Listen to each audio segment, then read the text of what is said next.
Yeah, and yeah, thanks everyone for coming despite the strike. So I think I met Emmanuel maybe in 1999.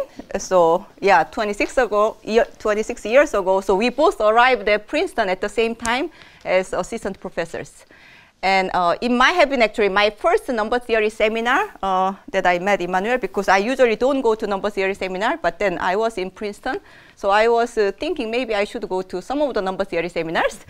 But on that particular date, I was debating with myself whether I should go to this seminar or not. I think the title involved something with the Hee operators, and then I didn't know what Hee operators were.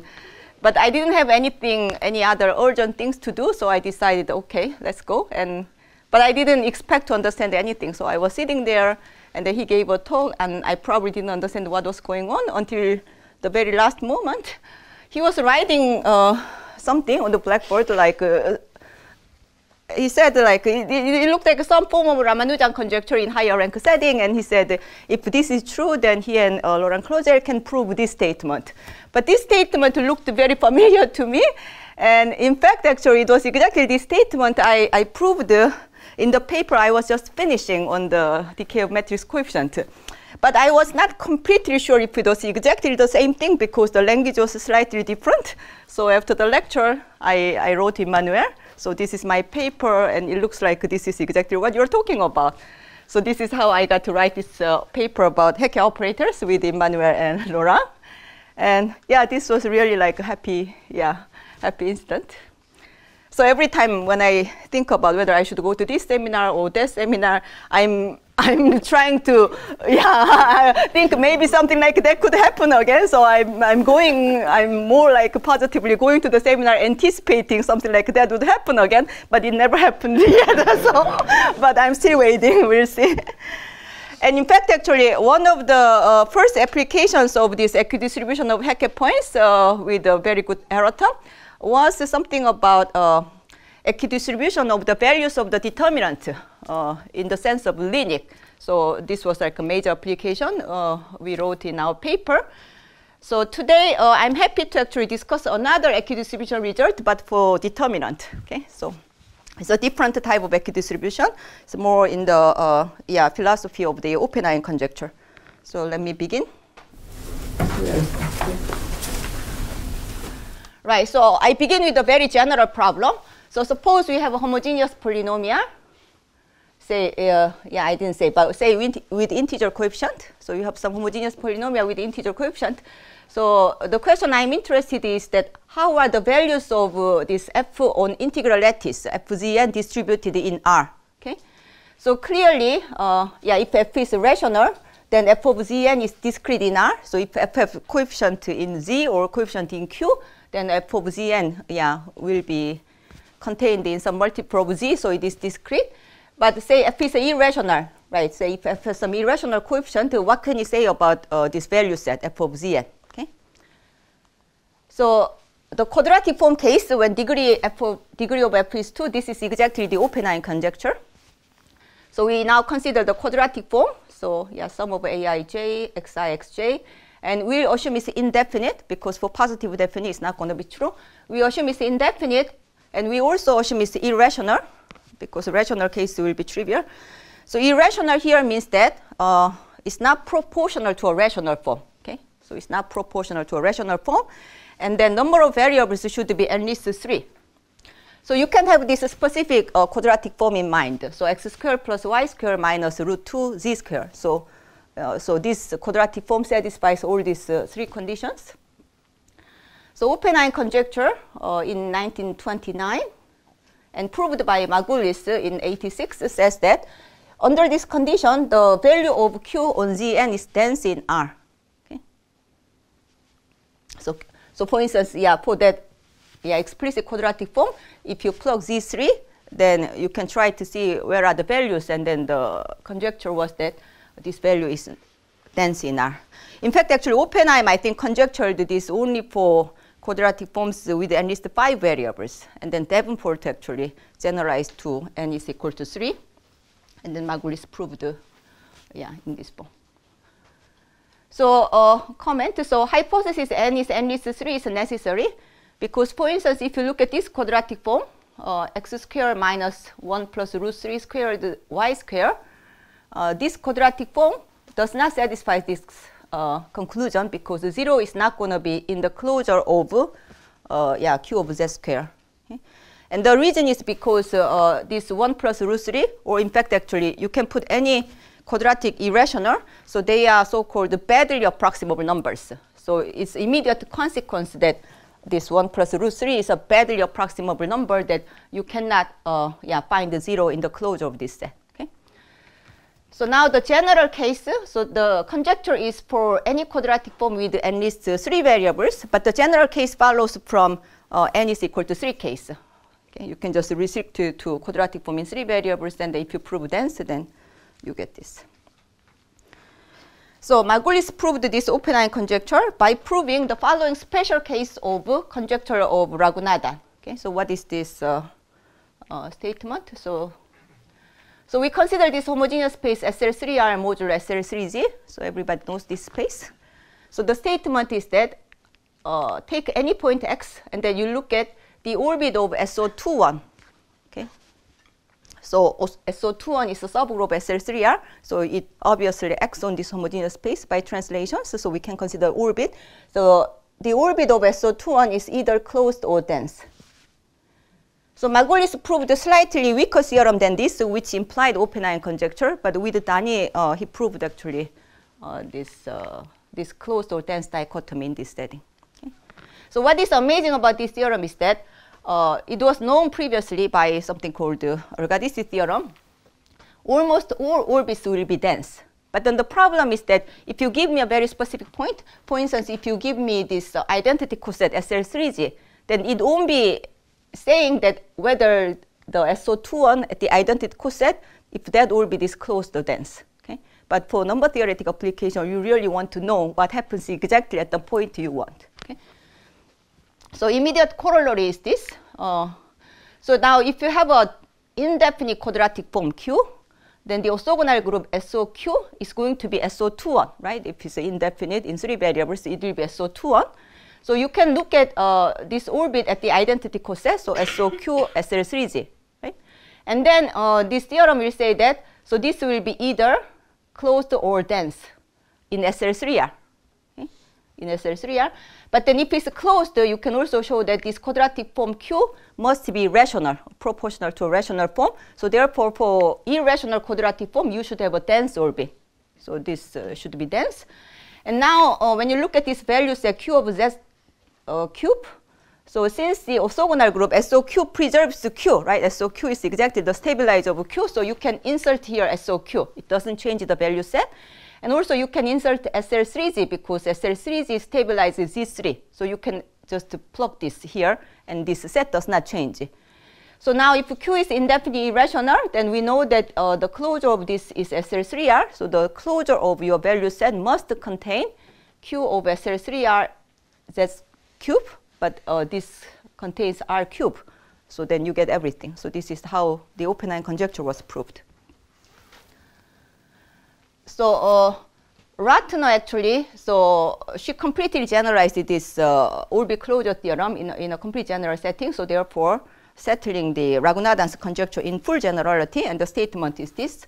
So you start with any linear Lie group G, and let gamma be a lattice in G. So I was glad that Greg defined what a lattice is yesterday. So lattice means that it's a discrete subgroup, but when you consider the quotient G mod gamma, it's a finite volume. So SL3G is a lattice inside SL3R. Okay? So right, then you have this G mod gamma homogeneous space, and any subgroup G will act on G mod gamma by just translations. So you look at this subgroup action, and then the subgroup in this theorem will be a connected subgroup generated by unipotent elements. Okay? So unipotent matrix is simply a matrix with all eigenvalues equal to 1. Okay, so triangularizable. Okay, so here the unipotent is keyword. So, but for instance, if you have any connected semisimple Lie group with no compact factors, no compact factors means that no compact normal subgroup, then any such a group actually in fact is generated by unipotent elements. So in many applications in number theory, you won't see unipotent, but you will see this group, connected semisimple group with no compact factors like SO2. Okay?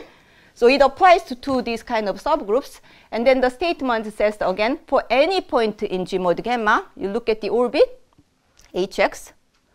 So you don't have, in general, closed or dense dichotomy, but it says that the closure is always another homogeneous space of a Lie subgroup. Okay? So the closure of Hx is the orbit of another Lie subgroup L containing H. So, I mean, in the extreme case, why isn't the closure fractal, right? Because this is now always the orbit of some Lie group. It's a nice manifold. So this is very powerful theorem. So in particular, suppose we had H, which was a maximal connected subgroup. Then what are the intermediate subgroup between H and G? The only intermediate subgroup between H and G is either H or G, if H were maximal subgroup. So then immediate consequence is that if H is maximal in addition, then this orbit is either closed or dense. That's what it says. And this is exactly the setting that Margulis and Margulis proved, because SO21 is a maximal subgroup of SL3R. So this is why you have closed or dense dichotomy. Okay, so now we have an Oppenheim conjecture. So now we are interested in quantitative version of Oppenheim conjecture. So what is the problem? So I will always have this irrational indefinite quadratic form with at least 3 variables. And we'll consider the following counting function. So consider any a less than b, or you can think of you have some interval ab in the real line. And then we'll be looking at so the cardinality of integral vectors zn of norm and most t, but this value of qv between a and b. Okay, so maybe it's easier in this picture. So I have these 2 level set, q is equal to a and q is equal to b. Okay, so and then my vector should take values in between here. So it lies in this annulus region between these 2 level sets, and then you consider only those integral points in this annulus region, but in a Borel radius t. Okay? So this is the counting function. And Oppenheim conjecture says that for any a and b, no matter how small the interval is, when there has to be infinitely many vectors in this region. Okay? Because you need to have a sequence of vectors Zn which accumulates at any point you want. So if you have a, b, you can take maybe a plus epsilon in between, and then there has to be a sequence of integral vectors which approaches this value. That means exactly you have infinitely many vectors in this annulus region, which says that as t tends to infinity, this quantity here must go to infinity. So this is equivalent form of Oppenheim conjecture. Okay? And quantitative Oppenheim conjecture is asking about more precise asymptotic. As t tends to infinity, how does it go to infinity? So this is the quantitative version of Oppenheim conjecture. So what is the heuristics? So I have a Borel radius t in Zn. So there are t to the n number of integral points in a Borel radius t, right? So I have a t to the n integral points, but there, so I have a quadratic form, so polynomial of degree 2. So this quadratic form can take values between, say, t square minus t square and t square. So if everything is equidistributed, then you expect that each level set will have the points of order t to the n minus 2. Okay? And then, but you are looking at this interval AB. So what you expect is that, if everything is very well equidistributed, then this counting function should behave as some constant independent of the interval times the length of the interval, b minus a, and then t to the n minus 2. So this is what we would expect. Okay? But of course, this is only heuristics. Right, so in fact, actually, this heuristics was proved by Eskin-Margulis-Mozes in 1998, but under some signature condition. So, so I'm going to denote by P and Q the signature of this quadratic form. And my convention is going to be always P is at least as big as Q. And then because Q is assumed to be indefinite, this little q has to be at least 1. Okay? So we are always assuming my quadratic form is indefinite and also irrational and at least 3 variables. So n is at least 3. So then there is this hypothesis. Suppose this signature is not 2, 2 or 2, 1. then you really have this heuristic as a theorem. Okay? So number of integral vectors in a Borov radius T, and between these level set given by A and B, behaves as, so length of the interval times T to the n minus 2. Okay, so I should first mention that, in fact, so there is here, upper bound and the lower bound. So in many cases, the lower bound is harder, but in this case, lower bound was proved first. So the lower bound actually holds without any signature restriction for all P and Q, and this was proved by Margulis 5 years earlier than this. Okay, so this side here, the lower bound holds for all P and Q, but then upper bound was completed by this Eskin-Margulis-Mozes, but under this signature condition, and so this is the theorem. So any question about theorem so far? Yes? But it is an asymptotic. Asymptotic.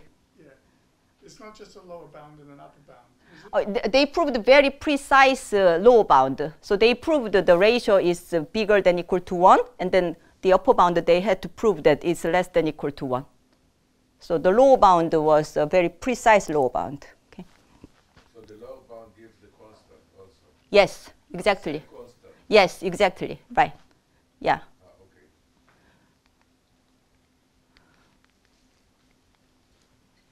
Right. So how do they prove this? This theorem about the quantitative Oppenheim conjecture. So they use equidistribution of the Siegel transform of continuous functions on Rn with complex support.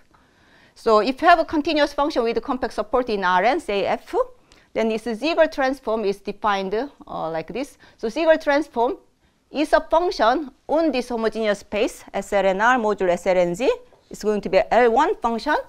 Which is defined simply by averaging over integral lattice. So f tilde of x here is simply the averaging of f of x, but over all integral vectors zn.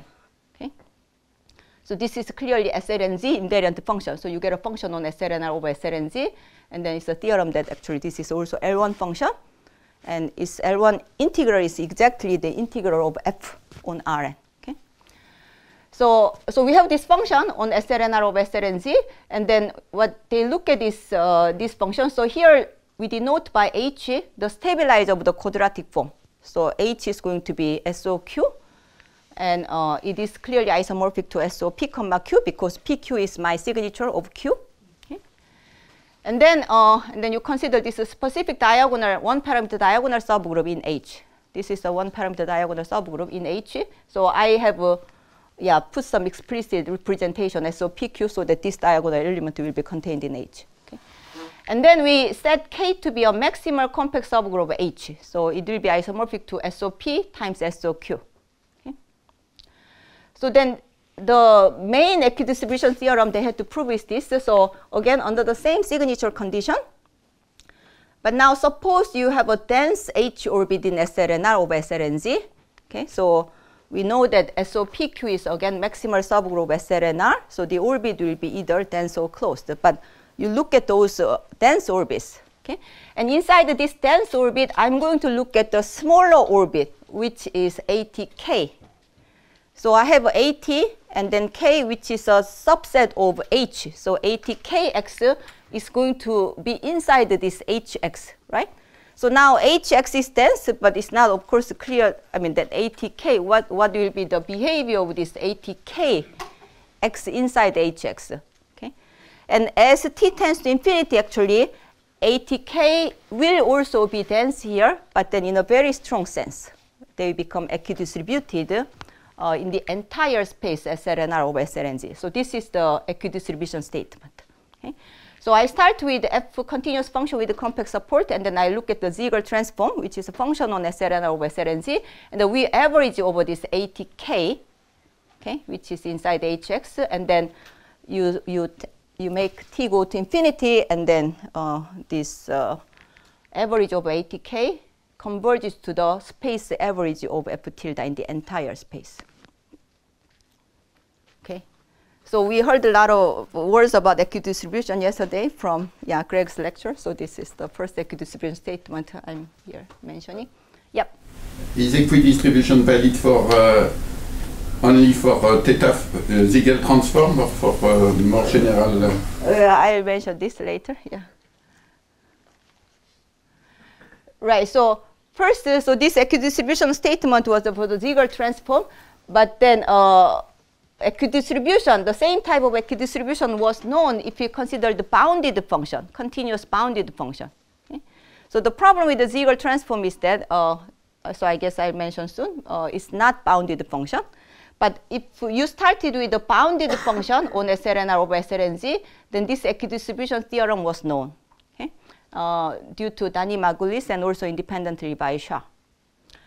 So here I want to mention that it's very important that actually this K is a small group inside this big ambient group SLNR, because for instance, if K were SON, the maximal compact subgroup of my ambient group SLNR, then this type of equidistribution theorem will be much easier. You can deduce this type of equidistribution theorem from the decay of matrix coefficient.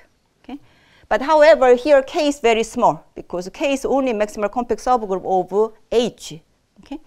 So this is a much harder theorem, and then their proof is based on this Ratner's measure classification theorem together with what is called the linearization method of Dani-Margulis. Okay? So even for bounded function, this is non-trivial theorem.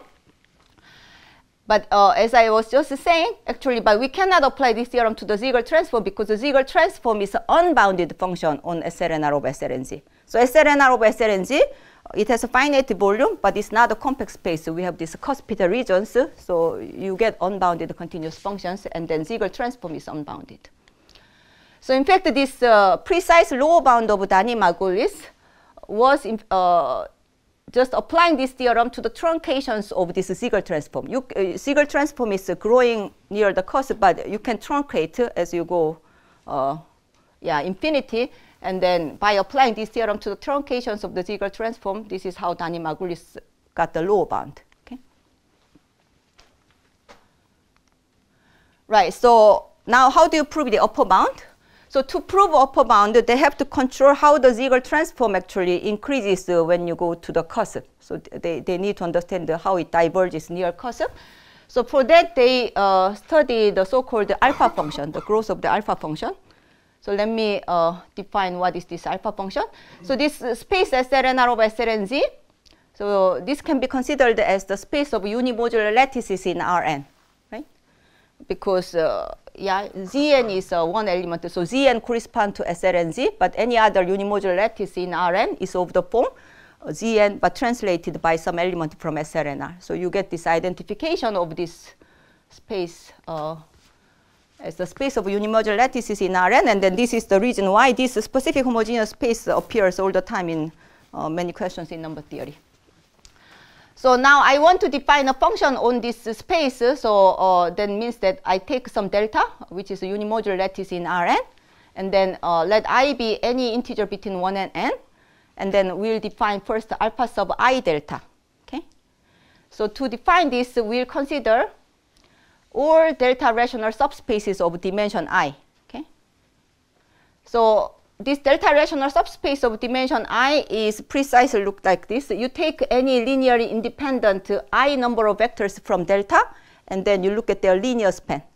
And this linear span will be delta rational in the sense that the covolume of delta intersection L will be finite in L. So they are exactly constructed just like what I was saying. So delta rational subspaces are exactly those. You take I linear independent vectors from your lattice, and then you look at the linear span. Then by the construction, the delta points in this linear space will give you finite covolume. Okay? So, and then alpha I of delta is the reciprocal of this the supremum of the reciprocal of these covolumes. So for instance, alpha 1 of delta is exactly the inverse of the length of the shortest vector in delta. Because to define alpha 1, I just look at single vector, right? And then I look at the linear span, which is a real line, and covolume is exactly the length of this vector. So alpha 1 is exactly the length of the shortest vector, but to the -1. And alpha 2 is that you take any two vectors and then look at all these parallelograms spanned by them, and then it's the you look at the shortest area of these parallelograms and then take the inverse. So here, instead of delta, you should sometimes write delta applied to z to the n, probably, when you consider delta intersection L means delta applied to z to the n intersection L. I'm not following. So delta is my lattice in Rn. So I want to define a function alpha I on this space, which means I need to give you a value alpha I delta. Okay? Yeah. So this alpha sub I is the function on SLNR over SLNZ. So now alpha of delta is going to be the maximum of alpha I delta for all possible I, 1 and n. Okay? So this is the alpha function, so-called. So clearly, this is a proper function, meaning that when your lattice goes to infinity in SLNR over SLNZ, then by something called the modulus compactness criterion, this lattice contains vectors which are getting shorter and shorter. Okay? So for instance, alpha 1 of delta will go to infinity. So alpha of delta will go to infinity. So this is a proper function. So it diverges actually when you go to infinity along cusp.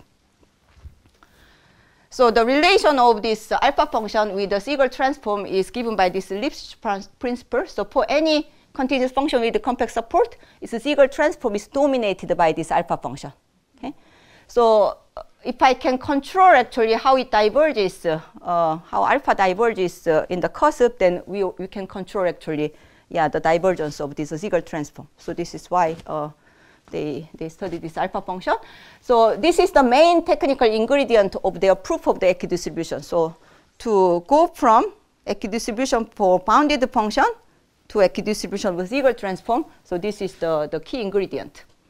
So what they proved is that, so there exists the eta is very important. Eta is a positive number, so that here the power I have is strictly bigger than 1. Then, for any lattice here, then you consider this alpha function and then look at the average of this ATK orbit. Okay? And then this is uniformly bounded. So it's the 1 plus eta power of it. And then this average is uniformly bounded for all t. Okay?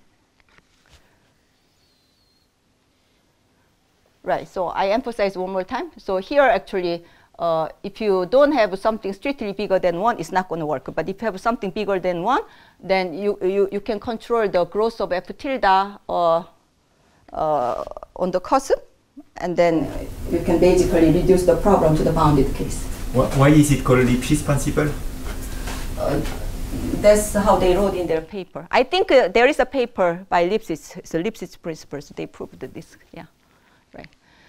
So this statement, so there is this condition, the hypothesis that the signature is not 2,2 or 2,1. And this is needed because the statement is not true for 2,2,1. If this were true, then in fact actually the quantitative version of Oppenheim conjecture would be true, but it's not true. So this is not true. So then what are the obstructions for these two signatures, and 2,2 and 2,1? So these are the obstructions. So first of all, there is a rational form of signature 2,2 or 2,1, so that on some level set you see too many integral points. Okay? You have this either level set 0 or level set 1, and then you have too many integral points because you have here extra log term. Okay? So then, of course, with this, you cannot expect the same type of theorem.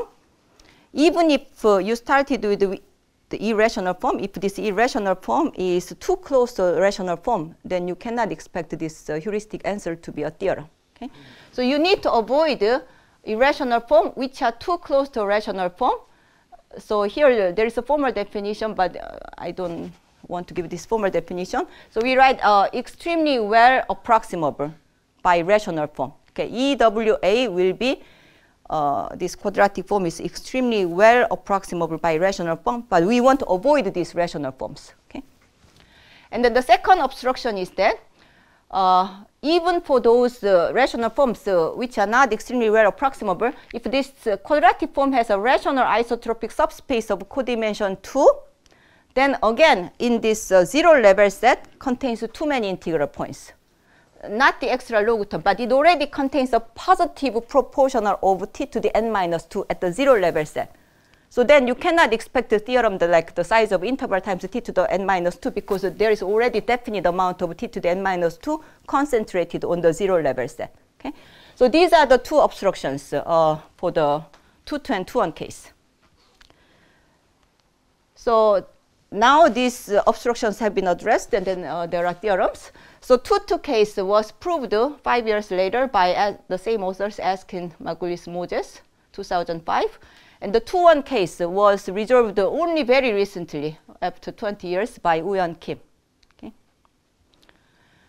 So the theorem is this. So right. So we have to now assume. So here we are just talking about 2-2 and 2-1 case.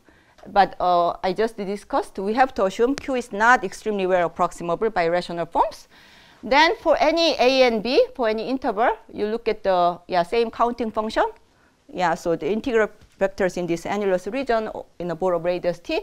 And then here the first term is what is predicted by the heuristics. Okay? But then there is a second term which must take account of this presence of the rational isotropic subspaces of codimension 2. Okay? So the second term is you have some constant here depending only on quadratic form but also interval, and then but with the same type of t to the n minus 2, the main term. Okay? And moreover, we know exactly where the second term comes from because this constant will be 0 if 0 is not in the interval. Okay? So this constant is non-zero only if 0 is in the interval, and then this Q has a rational isotropic subspace of codimension 2. Yes? Excuse me, I'm confused. What do you mean that the constant depends on A and B? What is A and B, it depends on A and B just by this condition. So this constant will be 0 if 0 is not contained in the interval, okay? In that sense. Okay? So this you can think it's a characteristic function of the interval AB. Okay? But times also, but there is also this explanation. It does not include the length of the interval. No. Just whether 0 is there or not. For instance, if both A and B are positive, then you don't have this this last term. Okay? If they have the same signature, then you don't have this. But then if they contain 0, and then if Q indeed contain, for instance, in the 2-1 case, if there is an isotropic line, then you already see in the 0 level set T. So you must have this. Okay. And if A is 0 and B is positive? A is 0 and B is positive. See, here I put the open interval. Then I think it's 0. Yeah. Then you think 0. So this whether you include the A 0 or not, it does not matter actually. Yeah, the statement will be the same because this main term comes from the volume. Yeah. It comes just from, so the only problem is since this value is exactly 0, no? Yes, exactly 0, yes. Yeah, the isotropic means that exactly 0, yeah. So maybe I mentioned this, so actually I asked the Margulis, why didn't you do 2-1 case at that time? Okay, at that time I thought maybe they were just being lazy, but then I talked to Margulis recently. He said I couldn't, okay? And I asked him, why didn't you do that? And he said, Margulis couldn't. So I think it was a really great achievement by Wooyeon Kim, actually. He was able to do 2-1 case. Okay. So, okay, let me say a few words, actually, how they resolved this obstruction. So they introduced a new alpha functions because with the original alpha function, you cannot control, you cannot have what you want to, so they introduced what's called the modified alpha function. So the modified alpha function is defined very similarly as alpha function, but you remove the contribution from the isotropic subspaces. Okay? So here we always assume Q is not extremely well approximable, but then now we have to address this issue of the isotropic subspace. So then you introduce this condition, quasi-null. So quasi-null is something very close to these isotropic subspaces. And then you remove these contributions from your alpha function. It's not going to be a function on SLNR of SLNZ anymore because this is not a stable condition on SLNZ, but you can still think of this function in the product of SLNR times in the homogeneous space. So they denote by alpha hat. And then for this alpha hat, they prove now the similar theorem. Okay? So now 2-2-2-1, and then Q is not extremely approximable. Then for this modified alpha function, you have the desired uniform boundedness for this 1 plus eta moment of this alpha hat function. Okay? So this is the main ingredient. And why was 2-1 different than 2-2 then? What was I mean, proving this uniform boundaries is very, very technical. You really have to go on. And then to control this, they used, in the 2-2 case, the representation breaks into certain forms, and then they use some covering lemma using that K. In that case, it's just the product of two circles, S1 times S1. So it really, I mean, it's a very technical, argument. And then, and it wasn't clear actually how that would work in 2-1 case. Oops, why is not going? Okay. So, right. So we know everything about quadratic forms regarding this question. So the next question, this is where my talk begins. So, right. So now wake up. So beyond the quadratic forms, so higher degree polynomial. So what can you say actually beyond the quadratic forms? So, right. So in ongoing joint work with Wooyeon Kim, who did the 2-1 case, so we established the analogous theorem for the determinant on n by n matrices. So determinant is a degree n polynomial. So it's a higher degree. Okay, so here is the determinant, right? So I have the vector space consisting of n by n matrices. So you can think of it again vector spaces of dimension n square. So determinant is a polynomial in n square variable with degree n. Yeah. So the question is that take any lattice in M and R. So here lattice in this vector space is the same as you take any n square linear independent vectors and then take the z linear combination. This is how lattice in a vector space is constructed, right? You take it. So of course the M and Z, if you look at the integral lattice, so that's the example of lattice, but then you can take any other n square linear independent vectors and you have lattice. So the question is that how is the determinant of L distributed in R? Okay. So in fact actually so the 2-2 case resolved by Eskin-Margulis-Mozes, this is exactly the determinant case, but on 2-by-2 matrices. Okay, so I think it will be helpful to understand this translation. So determinant on, of course, 2-by-2 matrix is you have this determinant of x, y, z, w is xw minus yz. So this is the quadratic form of signature 2-2. Okay, you have a quadratic form of signature 2-2. So you can think of this 2-by-2 matrices with R4. So instead of writing this matrix x, y, z, w, you can think of it as a column vectors x, y, z, w. You have R4, right? So then you have a quadratic form in 4 variables.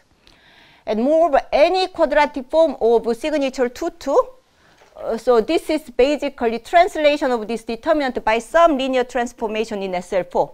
Yeah, so therefore, so take any G in SL4, and then you can think this composition of determinant. Here I'm thinking of determinant as a polynomial in R4. So therefore I can compose with SL4. So this gives me a quadratic form in 4 variables. And any signature 2-2 quadratic form is obtained in that way. Okay? So now if I have a lattice L in R4, then lattice in R4, as I mentioned already, is always of this form. G Z4 for some G in SL4, okay? But I think of that lattice inside this 2-by-2 matrices because using this canonical identification of the space of 2-by-2 matrices with R4. Then determinant of L, this value set is exactly what we've been looking at. It's exactly the value of this quadratic form QZ, the determinant composed by G and Z4 at the integral lattice. So either you could have looked at the value of this quadratic form integral lattice, or you could have looked at the value of determinant, but on this irrational lattice. Okay, so it's the same problem. Okay? So the Oppenheim conjecture says exactly in this terminology says that if your lattice L is rational, so rational meaning that modulo the stabilize of the determinant. Here the modulo stabilize of the determinant is exactly SOQ because SOQG. Of course, the quadratic form, the value does not change if you change your lattice by something from the orthogonal group, right? Because orthogonal group does not change your value of the quadratic form.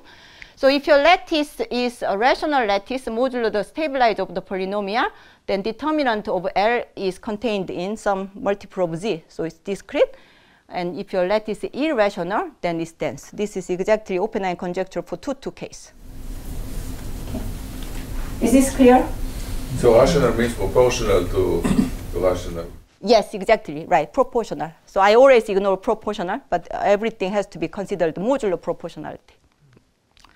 Right, so now Eskin-Margulis-Mozes 2-2 case can be reformulated using the determinant language, okay? So now I have this, take any lattice in the space of 2x2 matrices, which is not extremely well approximable. I need this condition, right? We saw that. Then for any A and B, now I consider not integral points, but then I consider the vectors in this given lattice of norm less than t and determinant value between A and B. Okay, then you have this expected term, the size of the interval times t squared, and then you have this extra term coming from this contribution from the isotropic subspace. Okay, so now so now we move the general n case. So again, so now determinant is a degree n polynomial in n square variable. And we again have an analogous theorem. So for any lattice, either determinant of L is a multiple of Z or dense. And the first case will happen only when our lattice is rational. And then in the second case will happen if the lattice is irrational, but modulo the stabilize of the determinant. For the 2-2 case, we know what the stabilize of the determinant is, but then, okay, to make this theorem understandable, I need to explain what is the stabilize of the determinant in this general case. So once I explain that, then this theorem will be again a consequence of Ratner theorem. Okay, it's such a simple theorem, but actually what is behind this actually this very powerful theorem in homogeneous dynamics. Okay, so what is the stabilize of the determinant? So we consider this action of the product of two SLN on the space of n by n matrices. So A comma B will send this matrix A to AXB transpose. Clearly, determinant is preserved because A, B are both have the determinant 1, right? So determinant is preserved by this action of SLNR times SLNR. And then when you think of this M and R as R to the n square, so this gives us a linear representation of this SLNR times SLNR into the group SLN square R. Yeah? And then the image is exactly the Kronecker tensor product SLNR tensor SLNR. Okay? So you have to identify this with R to the n square, and then we get the linear representation, right? And then I'm saying that image gives this group inside this SLN square R. So in this case now my ambient group will be this huge group SLN square R, and then this H is in fact actually the stabilize of the determinant in my ambient group up to finite index. Okay, so there is a little bit of finite index issue, -1 times -1, but then H is essentially the stabilize of the determinant inside my ambient group SLN square R. Okay. So moreover, this Kronecker tensor product is a maximal connected subgroup in this ambient group. So now recall Ratner. Ratner will tell you in this ambient space SLNR square R modulo SLN square Z, this orbit of H is either closed or dense. Okay, so H is a maximal subgroup, so it's closed or dense. So in fact, actually, so using this Ratner theorem, we can actually analyze the situation. So take any lattice here. And in the closed case, this lattice always has to be a rational. I mean, this requires proof, but we can prove it. So in the closed case, the lattice has to be rational modulo the stabilize of determinant. So which means that this lattice cannot be, it should be contained.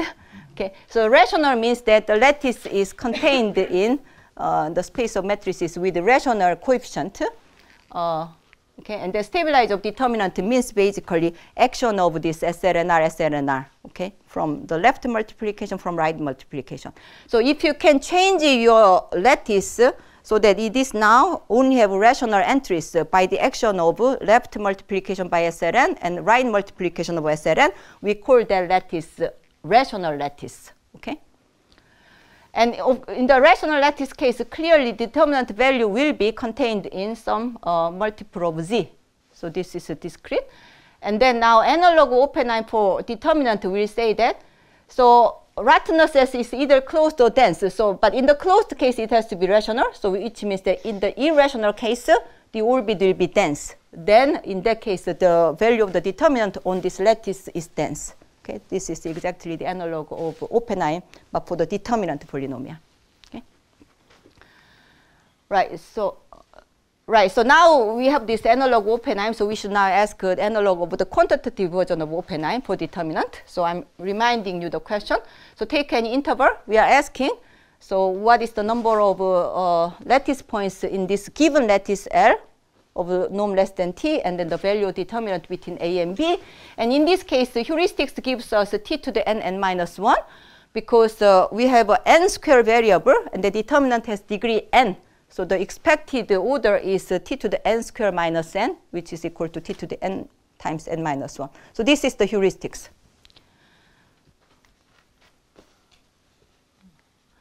Okay, but we have already seen in the 2-2 case there was obstruction, right? This heuristics was not true, and then in fact, actually, even for higher degree, this obstruction persists, and this is the result of Katz-Nelson in 1994. So I think this was his thesis. So when you look at this integral lattice, and then if you look at the zero level set of the determinant, then there are too many points. There is this extra log term.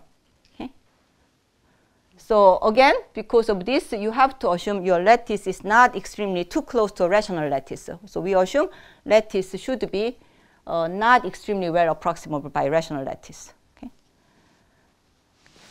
And then the second obstruction is, again, this isotropic subspace. So your lattice could be not extremely well approximable, but it might contain rational isotropic subspace of codimension n. I mean, there are other codimensions, but exactly codimension n is the obstruction. The other codimension can be treated. So, and there are two types of rational isotropic subspaces. So up to this action of left and right multiplication by SLN, every isotropic subspace is either column isotropic or row isotropic. Meaning that column isotropic means that here I have a bunch of matrices, right? I'm looking at the subspace in the space of matrices. And column isotropic means that the subspace spanned by columns of this matrix has rank n minus 1. This is my column isotropic subspace of codimension n. And then similarly, we can define row isotropic. And they give us contribution of constant times already this main term, the definite amount of the main term. So this should be taken into account in our theorem. And this is exactly what our theorem says in work in progress. So right, so let L be any lattice, but we assume it's not extremely well approximable. Then we have exactly the same type of theorem. For any AB, you count number of lattice points in a borough radius t, the value between a and b, and then we have this expected term, t to the n minus 1. So I can also say that this term is exactly actually the volume of the same thing when you replace L by the entire vector space. Okay? So in the ideal situation, you always kind of expect equidistribution of integral lattice comes from equidistribution. I mean, equidistribution means that they behave like the the volume of the region in the entire vector space. So this term is exactly coming from that. And then there is again this same type of extra contribution coming from the rational isotropic subspace of codimension n. Okay? So as before, I mean, this term will disappear unless AB contains 0. Okay? So if you like, if you just like positive determinants, then you can just remove this. So any question? So this is actual main theorem. So can you explain again in the results why if something is extremely well approximated, then the result fails? I mean, do you claim it or not exactly? Do you claim that if something is extremely well approximated, the result fails, or only that it is? Because I didn't understand how you go. Right. So first of all, I mean, first of all, it's clear that if you don't put any condition, this is not true, right? But then your question is, whenever it is extremely well approximable, does it fail? Yes? No. You said that you gave something for a rational lattice, that yes. You have many things in the inverse image of 0. Yes. But then, for the approximation, I don't see it completely. You have to show that if you can approximate well enough, then you get an obstruction to your step. Right, but yeah, I understand. So in the Tutu paper, so they have actually this construction of many well approximable lattices where this asymptotic is violated, and then you can do similar construction in the higher degree. So I'm not saying that for every well approximable lattice you always have this violation, because that's going to be a harder theorem. But there are many examples that for any interval AB you can find some extremely well approximable lattice that this asymptotic is violated. Okay. Yeah. I know you didn't want to give the definition of EWA. You showed it in tiny script. Can you show it again or maybe at the end? I'll let you get to it. Right, but it's easier to formulate in terms of a quadratic form. It means that, right, so for every m and eta, there is a rational quadratic form whose difference is bounded above by eta times the height of, okay, see, it's getting complicated. Okay. After you finish. Well, I have only 10 minutes, okay. Actually, I had two parts. I had actually a second part which is completely disjoint from this, but I do also want to say, so let me actually, I can say very quickly about the proof. So proof is actually very technical, so but maybe some ideas. So first, it's not obvious actually how you translate the counting problem to equidistribution problem, even though I did say that, okay, this is the main equidistribution problem, but how do you translate, how do you relate the counting problem with the equidistribution? It was relatively simpler actually in the quadratic case, but in this determinant case, it's not as actually easy in the quadratic form case, so that's why I want to explain. So you have a matrix, and then we write this matrix in this form where this v power 0 is the n-1 size matrix. Yeah. So here you have this block n-1 times n-1 matrix, and then you have column vector and the row vector, and then here you have a number. Okay. And then the space you look at is this v plus, which is a subset of this n by n matrices, such that the determinant of this v0 is positive.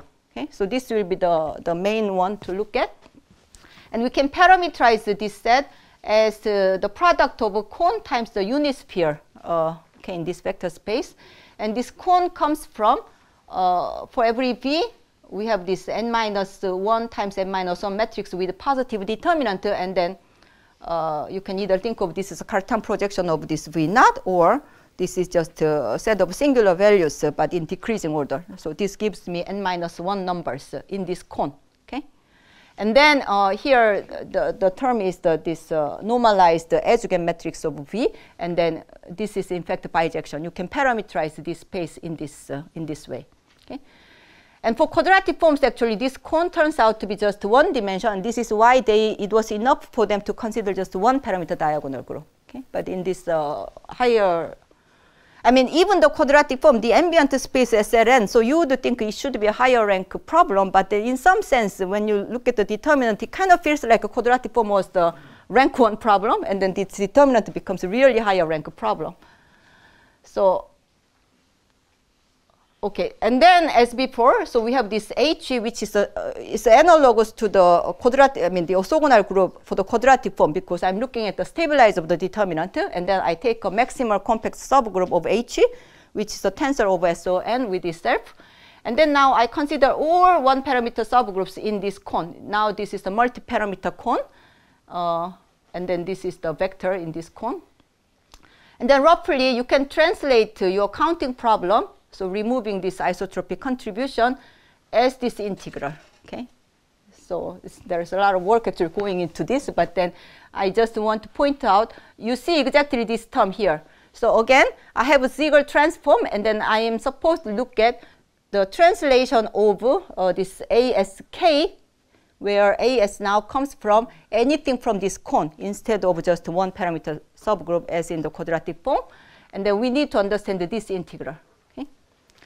So again, if the unboundedness is exactly the problem, so what we prove is this equidistribution for the Ziegler transform. Right, this Ziegler transform or modified Ziegler transform converges to the space average. K is the maximal compact subgroup of the stabilizer of the determinant. So we have H, which is the tensor product of SLN times SLN. But remember, the entire space is huge. Entire space is SLN squared. Okay, and then K is only SON times SON. So it's relatively very small. Okay, so and then we need to prove this convergence uniformly for all directions in this cone. Okay, so this is the main thing. And then, yeah, so isotropic subspaces, these are some I-dimensional subspaces. So naturally, you are to look at here somehow this IC exterior power representation of your H on this space. And then we need to understand this decomposition of this representation into irreducibles. And then in this irreducible space, there are two important subspaces here, representations, which is stabilized by one factor of SLN. And then, yeah, so the first one stabilized by the left SLN, and then the second one stabilized by right SLN, but they are non-trivial only when n divides I. So we really need to understand this decomposition.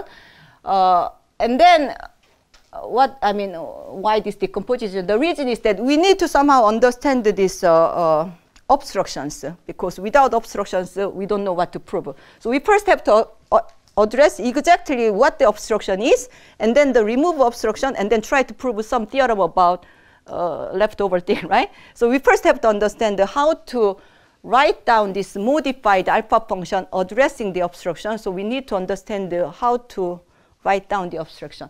And the obstruction, the I-dimensional isotropic subspace is exactly those vectors belonging to these subspaces. This is the first observation. And why suddenly vectors? Because we want to understand the I-dimensional subspaces, right? The I-dimensional subspaces, these are exactly the pure wedges in this space. This is why we look at this wedge product representation. And then... sorry. So, by trivial, you mean standard? So representation now of one vector, right? Yeah. Trivial, you mean the one-dimensional representation? Yes. No, it's a... but then I put actually identity in the first component, okay? So, yeah. You mean the trivial means the action is trivial? Yes, action is trivial. Yeah. But then it's I think yeah, it's a trivial representation. Simply means it's stabilized by the second vector, but then there is a non-trivial one for the first vector because I put identity times SLNR. Yeah. Right, and then this modified. So there was alpha, and then there was a modified function alpha hat, and then this is another modified function alpha tilde. And this alpha tilde had to now address this non-quasi null. It only looks at these non-quasi null vectors, and then it's quite complicated, as you can see. And then we had to prove this something called the Margulis inequality for this another modified function. Okay. So this comes the second part of my talk, and I have 3 minutes. I'll just show you a picture, maybe in 2 minutes. I mean, because Greg yesterday mentioned also Emmanuel's work on totally geodesic planes. So I wanted to talk about this totally geodesic planes, but I'll be really quick. So we have this locally symmetric space SL3 over SO3. In this symmetric space, there are 3 types of totally geodesic planes. So the first type is the maximal flat. You have this 2-dimensional diagonal subgroup, so they give you 2-dimensional maximal flat. And then another type of geodesic planes come from the reducible embedding of SL2 into SL3. You put top left corner, and then they also give you geodesic planes. And then irreducible geodesic planes come from this orbit of SO21. So this SO21 action on SL3 we have already seen. And this statement, this theorem of Margulis, it has this geometric consequence. In this, if gamma is a lattice, and if you have this finite volume locally symmetric manifold, locally modeled on SL3R, then any irreducible geodesic plane is either properly immersed or dense. So the closure of every irreducible geodesic plane is a nice manifold. Okay? Sorry, what was X? X is the symmetric space, SL3R modulo SO3. So it's the symmetric space of positive definite matrices. Yeah. I mean, because in geometry, instead of G mod gamma, you want to see the Riemannian manifold. So this is a Riemannian symmetric space associated to SL3R. Okay. So the question is, so I've been interested somehow in dynamics in infinite volume infinite volume homogeneous spaces. So I wanted to understand actually what happens to this rigidity if you move from lattice to non-lattice. Okay, and I will skip this maybe. So this question, similar question, has been addressed in the infinite volume hyperbolic manifold case. So somehow in the finite volume case, you don't really care about the geometry in Ratner's theorem, because as long as you have a finite volume, you have this rigidity everywhere, regardless of the geometry. Okay, but in the infinite volume case, the geometry of the ambient space, this has a lot to actually interfere with the geometry of the totally geodesic planes. Okay, so for certain type of hyperbolic manifolds of infinite volume, which kind of look like that, there is a rigidity. The geodesic planes are rigid in the sense that the closure of every geodesic plane is another manifold. Okay, but on the other hand, there are different kind of hyperbolic 3 manifolds called quasi-functions. And in this case, you don't have a rigidity. You have a geodesic planes whose closure is chaotic, meaning that the closure. So what is the meaning of chaotic?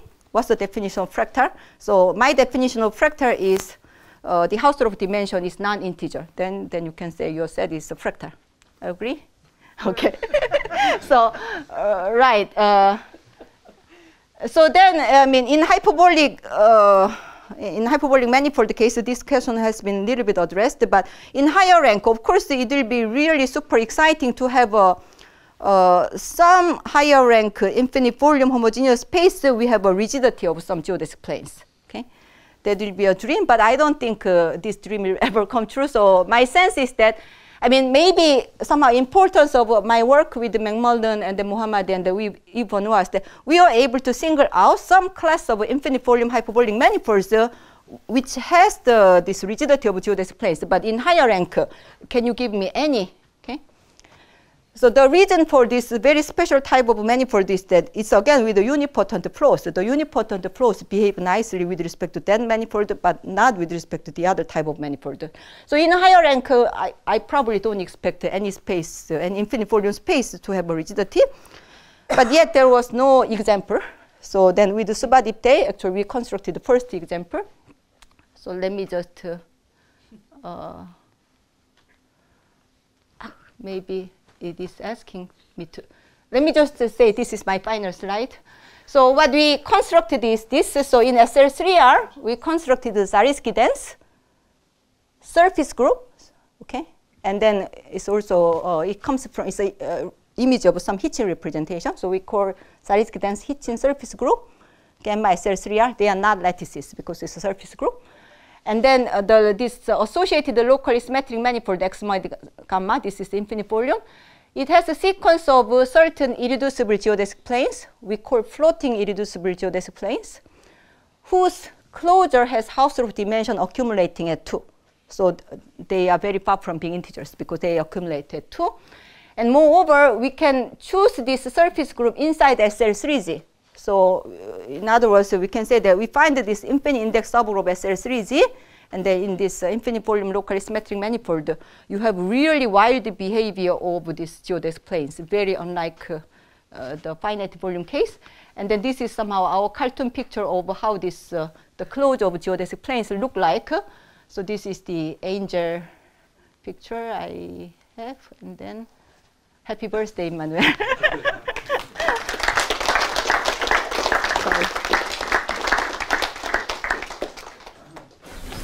Thank you very much. Are there any questions? Is there a meaning for the constant CQ, or in your asymptotic you have a constant term? Yes, the meaning is that exactly it comes from the volume of that region. Ah. Yeah. But it depends how it depends on the quadratic form or on the determinant. So it's easier in terms of this lattice version. Like in the determinant case, this constant depends only on the co-volume of lattice inside the ambient vector space. So it's very simple. It's just 1 over the co-volume and then times something independent of L. In the quadratic form case, when you translate this, so the norm of V becomes the norm of some G times V becomes T, so it is this kind of dependence. Yeah. Yeah.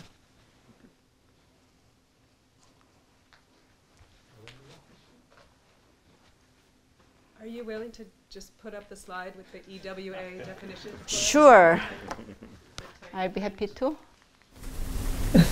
Just to see it. Flash it. It was a long time ago. Yeah. So, okay, so I can read. So we call Q EWA for every M and eta. There is an integral quadratic form such that Q minus rho Q prime. Rho is just some constant multiple you need to put just to match the discriminant. Okay, and then less than eta times Q prime to the minus M.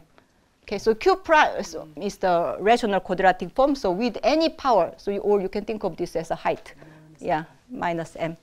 Any eta and then any M, you can find some rational quadratic form whose distance is as little as this. That's what, So in the last two lines, rational isotropic subspace, but isotropic means Q is equal to 0. That's what isotropic means. Okay. This depends on what you read, because sometimes isotropic means that there is, like in quadratic form, isotropic. No, I mean with respect to Q. Yeah. It means it is 0. Yes, exactly. Okay. Yes. Yeah. If you translate by matrix of Q bar, is it always not EWA? Q bar, I don't know, is it known? I mean, for quadratic irrationals, they are badly approximable, so they are not EWA. So if you want concrete example, you use quadratic irrationals, because that we know they are badly approximable. Yeah. Okay, shall we thank you again?